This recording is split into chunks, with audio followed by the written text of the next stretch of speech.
Market regulator SEBI ने front running का एक बड़ा मामला पकड़ा है। इसमें गलत तरीके से करोड़ों रुपए बनाने का खुलासा हुआ है। सेबी ने फ्रंट रनिंग में शामिल एंटिटीज पर सख्त एक्शन लिया है और इस पूरे मामले में PNB MetLife India insurance company के इक्विटी डीलर का नाम सामने आया है। आइए जानते हैं क्या है ये पूरा मामला और कैसे बनाए गए करोड़ों रुपए। सेबी ने PNB MetLife India insurance company के इक्विटी डीलर सचिन बकुल दगली और 8 अन्य इकाइयों से जुड़ी फ्रंट रनिंग स्कीम का भंडाफोड़ किया है। फ्रंट रनिंग स्कीम के जरिए गैर कानूनी तरह से 21 करोड़ रुपए से ज्यादा का लाभ कमाया गया है। फ्रंट रनिंग का यह पूरा खेल 3 साल से ज्यादा समय तक चला। सेबी की ओर से इस मामले में अंतरिम आदेश जारी किया गया है, जिसमें सचिन बकुल दगली और 8 अन्य इकाइयों को सिक्योरिटीज मार्केट से प्रतिबंधित कर दिया गया है। साथ ही फ्रंट रनिंग करके कमाए गए अवैध मुनाफे को भी जब्त कर लिया गया है। किसी भी ट्रेड में फ्रंट रनिंग तब होती है जब किसी व्यक्ति या फंड मैनेजर को फंड की ओर से की जाने वाली खरीद या बिक्री से जुड़ी संवेदनशील जानकारी पहले से होती है। यहाँ संवेदनशील जानकारी से मतलब ऐसी जानकारी से है जो अभी पब्लिक नहीं की गई है और जो संबंधित एसेट क्लास की कीमतों पर असर डाल सकती है।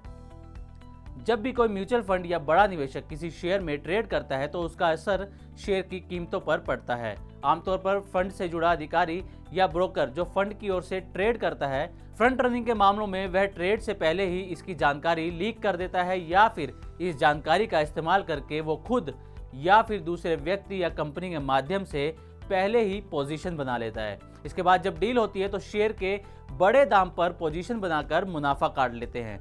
मोटी कमाई का एक गैर कानूनी तरीका है और ये शेयर मार्केट के सबसे गंभीर उल्लंघनों में से एक है। सेबी को इस बात का शक हुआ था कि कुछ एंटिटीज ने पीएनबी मेटलाइफ इंडिया इंश्योरेंस की ओर से किए गए ट्रेड में फ्रंट रनिंग किया है। शक के आधार पर नियामक ने मामले की जांच शुरू की।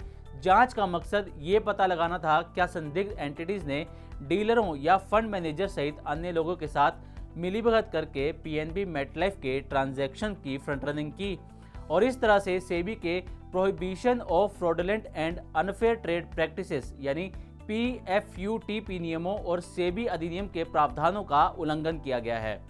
जांच की अवधि 1 जनवरी 2021 से 19 जुलाई 2024 तक थी।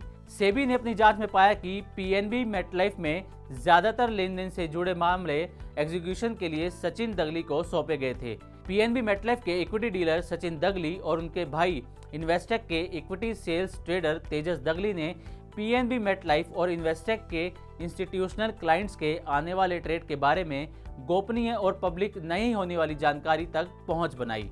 उन्होंने इस जानकारी का इस्तेमाल ट्रेडिंग से जुड़े फैसले लेने के लिए किया और इसे संदीप शंभरकर के साथ शेयर किया, जिसने Dhanmata realty private limited, worthy distributors private limited और प्रग्नेश सांघवी के अकाउंट्स के जरिए फ्रंट रनिंग से जुड़े लेन देन को अंजाम दिया। डीआरपीएल और डब्ल्यूपीएल के निदेशक, जिनमें अर्पण कीर्ति कुमार शाह, कविता साहा और जिग्नेश निकुलबाई शामिल हैं, ने भी इस योजना का फायदा उठाया। सेबी का कहना है कि डीआरपीएल, डब्ल्यूपीएल और प्रग्नेश सांघवी के खातों से कुल मिलाकर इस तरह के फ्रंट रनिंग ट्रेड के 6,766 मामले पाए गए हैं, जिनमें 21 करोड़ 15,78,005 रुपए का अवैध मुनाफा कमाया गया है। सेबी ने इन एंटिटीज पर प्रत्यक्ष या अप्रत्यक्ष तरीके से सिक्योरिटीज की खरीद फरोख्त या डीलिंग करने पर प्रतिबंध लगा दिया है। ये रोक अगले आदेश तक जारी रहेगी। वहीं इस मामले में पीएनबी मेटलाइफ ने कहा है कि उसने जांच में सेबी का पूरा सहयोग किया है, साथ ही इसमें शामिल लोगों के खिलाफ डिसिप्लिनरी एक्शन भी लिया है।